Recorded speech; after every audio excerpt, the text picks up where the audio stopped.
You just checked your bank account and felt that familiar sinking feeling.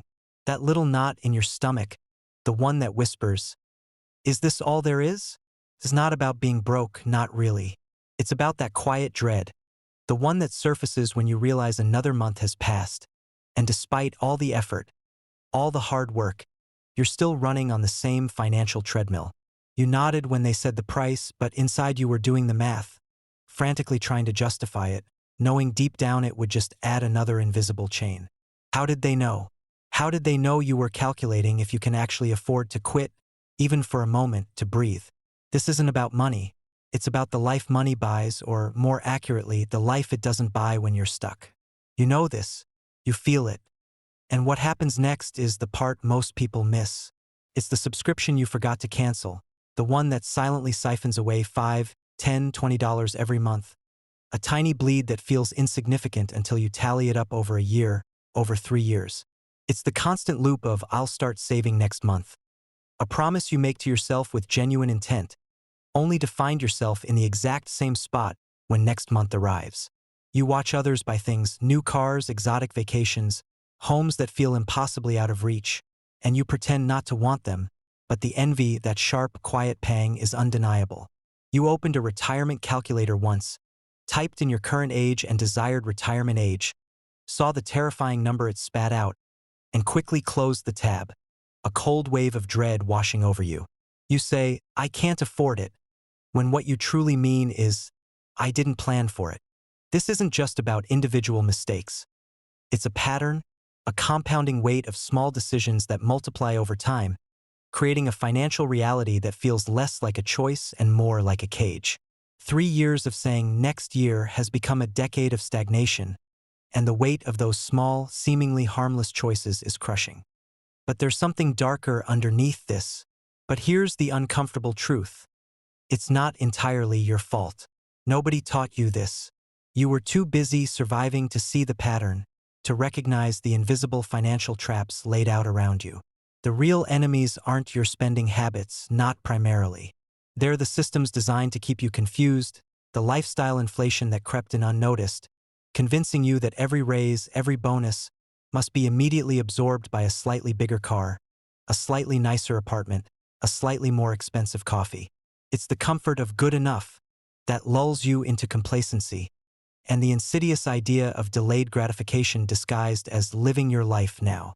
The game changed, and nobody told you. These traps are sophisticated, not obvious.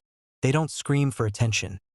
They subtly redirect your path, ensuring you remain in a cycle of earning and spending, always just a little behind. You are intelligent, capable, but you've been misdirected, playing a game with rules you didn't fully understand. This is where it gets interesting. But here's what nobody tells you about money. And this is where everything you thought you knew breaks.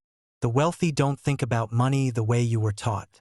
For years, you've been told it's about making more, about chasing the next raise, the next big opportunity. What if it's not? What if it's about keeping more? Budgets don't fail because of math. They fail because of identity. You're not bad with money. You're just good at the wrong game. Financial freedom isn't a number you hit. It's a psychological state, a shift in perspective that feels like seeing the Matrix code for the first time. This is why millionaires often do the opposite of what you'd expect. They understand that every dollar is a soldier, and most people send their soldiers to war without orders, without a strategy. Imagine a person earning $200,000 a year, yet living paycheck to paycheck, constantly stressed. Now imagine a couple earning $70,000, retired at 40, living comfortably. The difference isn't the income. It's the framework, the understanding of the game. And what happens next is the part most people miss. You see, there are 7 income levels, a framework that reveals exactly where you are and, more importantly, why you're stuck. Most people never even reach level 4. Let's break it down. Level 1, clarity. This is simply taking stock. Knowing what you have, what you owe, and what you want. Most people skip this, living in a fog of financial ambiguity. You can't win a game if you don't know the score. Level 2, self-sufficiency. You're earning enough to cover your expenses. You're standing on your own 2 feet. But for many, this means living paycheck to paycheck, a constant tightrope walk. This is where 50% of US workers are, according to some reports. They believe more income is the answer, but it's a mirage. The common belief is that if you just earn more, your problems disappear. Why it fails? Lifestyle inflation, the invisible cost that ensures your expenses rise to meet your income, trapping you in a perpetual cycle. The reframe, wealth is built in the gap between what you could spend and what you do spend. It's not about deprivation. It's about intentionality. The identity shift required, you must become the person who values future freedom over immediate gratification, the person who sees every dollar as a tool, not just a means to an end. Your financial future is being decided by your 11 p.m. decisions, those small, unconscious choices that compound over time. Level 3, breathing room. You have money left over after expenses. You're starting to build an emergency fund, maybe even investing a little for retirement. This feels good, a small exhale, but it's often fragile, easily disrupted by an unexpected expense or a sudden desire for a new gadget. Level 4, stability. This is the critical threshold most people never cross. At level 4, you've paid down high-interest debt, credit cards, personal loans, and you have a solid 6 months of living expenses stashed away in an emergency fund. This isn't just about money. It's about peace of mind.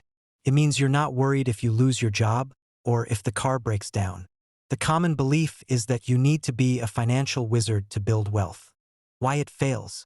Creates paralysis, making you believe it's too complex, too overwhelming. The reframe, simplicity and consistency trump complexity.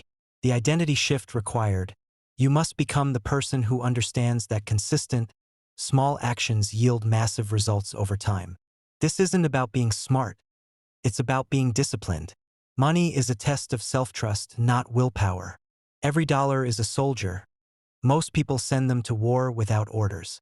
Level 5, flexibility. You have at least 2 years of living expenses saved, a combination of cash and investments. This buys you time. You could take a year off, pivot careers, or pursue a passion project without financial pressure. This is where your money starts working for your life, not just for your bills. Level 6, financial independence. You can live solely off the income generated from your investments. Your portfolio, your rental properties, they cover all your living expenses. This is the dream for many, but it requires an aggressive shift in mindset and saving habits. It's not about being rich. It's about being free. Level 7, abundant wealth. This is having more money than you'll ever need. Money is no longer a concern. It's a tool for impact, for legacy. You're not monitoring market swings with anxiety. You're operating from a place of complete financial liberation. And what happens next is the part most people miss. Your lifestyle is someone else's marketing budget working. Every purchase, every upgrade, every perceived necessity is often a carefully crafted suggestion from an industry designed to keep you consuming. You're one medical emergency away from financial ruin because you chose to be. Not because you're unlucky, but because the choice to prioritize immediate comfort over a robust emergency fund was made consciously or unconsciously. Every person you envy, every story of early retirement or financial independence, they made a choice you weren't willing to make. This isn't judgment. It's liberation. Continuing on the current path, 5, 10, 20 years from now, you'll be in the same place, only older with less time. That's not inspiration. That's just math. The alternative path isn't easy, it's uncomfortable, it demands a different way of thinking, a different way of being. But there's something darker underneath this. So what do you actually want? How much of your life are you willing to trade for the illusion of security, for the fleeting comfort of consumption? What would you do if you stopped lying to yourself about money? The question isn't if you can change. It's if you will. Nobody's coming to fix this for you. Your move.